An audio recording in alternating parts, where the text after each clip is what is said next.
Today, we want to share with you a couple of ideas for teaching vocabulary in the foreign language classroom. Perhaps one of the most important concepts for us to keep in mind is that vocabulary should be taught in context. Expose your students to a wide variety of readings and listenings. And remember that students need to be exposed to a word or a new term many times before they can internalize it and before they can acquire that new vocabulary.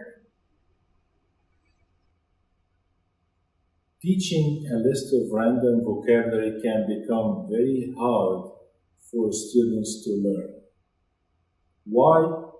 Because students, when they try to internalize and memorize the new random list of vocabulary, it becomes harder for them.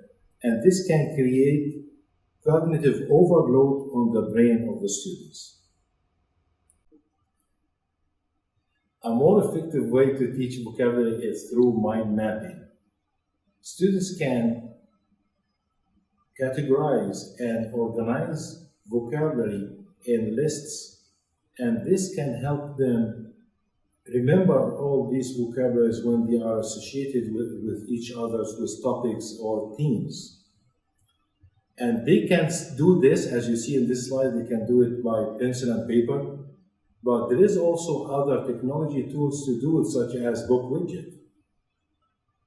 And this can also prepare students to write about topics such as travel, interest, or any other topic.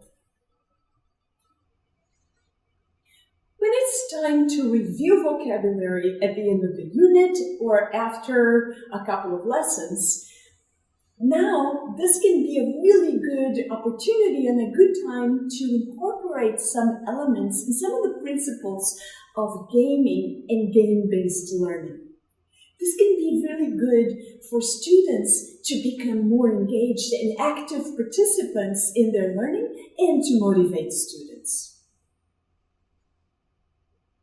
One tool that can be very useful for incorporating games into our classroom is, for example, Kahoot. Teachers can prepare short quizzes and then the students compete against each other to see who can remember the greatest number of words or the greatest number of definitions.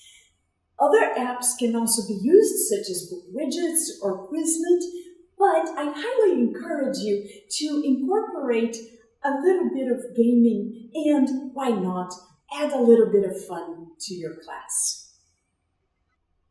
Another good and effective technology tool for teaching and learning new vocabulary is Padlet.